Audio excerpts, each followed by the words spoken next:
Thank you very much, the Honourable Mark Brantley, Leader of the Opposition in the National Assembly. I would also like to recognize, also as the head table, the Honourable Sam Conder, the Honourable Vance Amory, the Honourable Sean Richards, the Honourable Eugene Hamilton, and of course the Honourable Vincent Bryan, Senator in the National Assembly. I want to welcome, in my own way, all representatives of media and media houses, and to thank those media houses which are carrying this press conference live so that the people and residents of St. Kitts and Nevis and those interested party in and around the region and beyond could come up to speed and up to date with respect to the ongoing governance crisis in our beloved land of St. Kitts and Nevis. It is no secret, as the Leader of the Opposition alerted us earlier, that St. Kitts and Nevis is in a season of very prolonged high unemployment and underemployment. We, the majority of the people's representative, cannot turn a blind eye to the hardships of our people who are complaining every day about the high electricity bills, the home mortgages which they cannot pay and cannot afford, and their inability to buy basic food items and their meager wages and salaries. It is not just individuals who are suffering. Businesses, large and small, are suffering too in the context of 5 years of economic contraction. Many of our small businesses have been forced to close down, creating further disappointment and disillusionment among our people. Our local business people are asking when this hardship will end, and they long for the day when a sensitive and competent government will pursue policies that put money in the pockets of the ordinary people and build a better and more vibrant middle class. As it stands, our parliament has been reduced to a laughing stock. The quorum in the House is often absent, and those on the government side never behave well. Our people deserve better, and we, the elected majority, are fighting for the betterment of all the people of St. Kitts and Nevis. By absenting ourselves from Parliament, we are bringing to the attention of the wider national, regional and international community the governance crisis in our country and the hardship of our people. It is our fervent belief that our people deserve better, and they must be given the chance to vote for their betterment and for the betterment of our beloved country.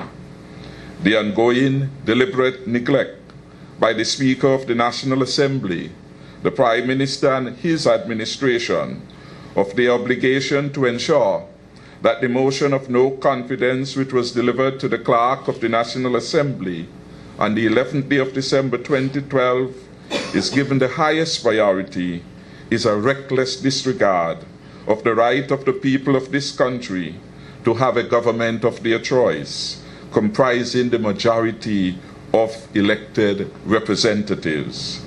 It undermines our federation's already compromised confidence and credibility. It further weakens an already depressed investment climate and economy, and only serves to worsen the hardship being experienced by our people. For this we must hold the Prime Minister particularly responsible. By delaying the motion of no confidence, the Prime Minister has continued his pattern of calculated disregard for the rule of law, our Constitution, as well as the norms, principles, and traditions of good governance and democracy.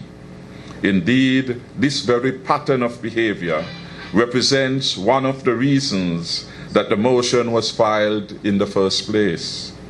Other matters that led to the filing of the motion of no confidence were the Prime Minister's undermining of the ministerial system of government, the lack of prior consultation with the country regarding the land for debt swap, the oppressive electricity rates, the mismanagement of the financial affairs of the country, the unruly parliamentary and, of course, extra-parliamentary behavior of the Prime Minister, even to the point where he will threaten to sell a fellow national. The Senator's bill, the instituting of the Sugar Industry Diversification Foundation, SIDF, and this foundation, we are aware, is being used as an alternative to the Consolidated Fund to receive monies which constitutionally ought to be paid into the Consolidated Fund. And by so doing, the Prime Minister is seeking to insulate the SIDF from parliamentary and audit scrutiny and oversight. And of course, another matter which led to the filing of the motion was the undermining of the electoral system. Motions of no confidence, of course, are not new to our Caribbean region, nor to the Caribbean arena. Motions of no confidence have been filed and have been disposed of with dispatch in Trinidad and Tobago, for example, in Antigua and Barbuda, in Montserrat, in Grenada, in the Cayman Islands, and in Jamaica. Nowhere in the Commonwealth Parliaments have there been such lengthy delays in dealing with such an important instrument of our democracy. And there is absolutely no reason why St. Kitts and Nevis should set the worst example in this regard. The motion of no confidence is a most significant piece of legislative measure. So important it is that only elected members of Parliament can vote on it. These are all significant and weighty matters, and the longer these issues remain unresolved, the greater the suffering and pain for the citizens and residents of St. Kitts and Nevis. We gathered here love our people, and we love our country too much to allow their continuing suffering and hardship by the ill-conceived and failed policies of Dr. Douglas. In the face of the foregoing, we cannot in this country continue to proceed as if there was no crisis, as if the pain and suffering of our people did not matter. We cannot pretend not to notice the waste or diminution of the talent of our young people who remain idle with their CXC and CAPE certificates, some even with their college and university diplomas, their associates and other degrees. As a consequence, we, the majority of elected representatives in the National Assembly of St. Christopher and Nevis, will not participate in the debate of the 2013 budget scheduled to begin today, April 9th.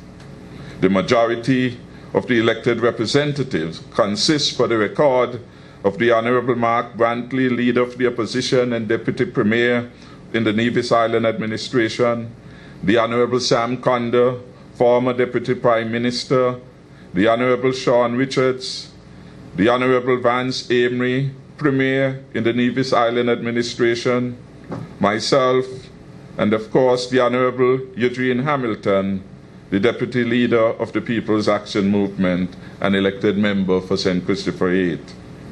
We have scheduled this press conference at OTI to stand with the people of this country against the continuing threat to our democracy posed by the Prime Minister and the Speaker of the National Assembly, who have done everything in our view to prevent the motion of no confidence in the government from coming to the floor of the National Assembly with the expedition that it deserves. This ends the press statement on behalf of the elected majority of MPs in the Federal Assembly of St. Christopher and Nevis. Thank you very much.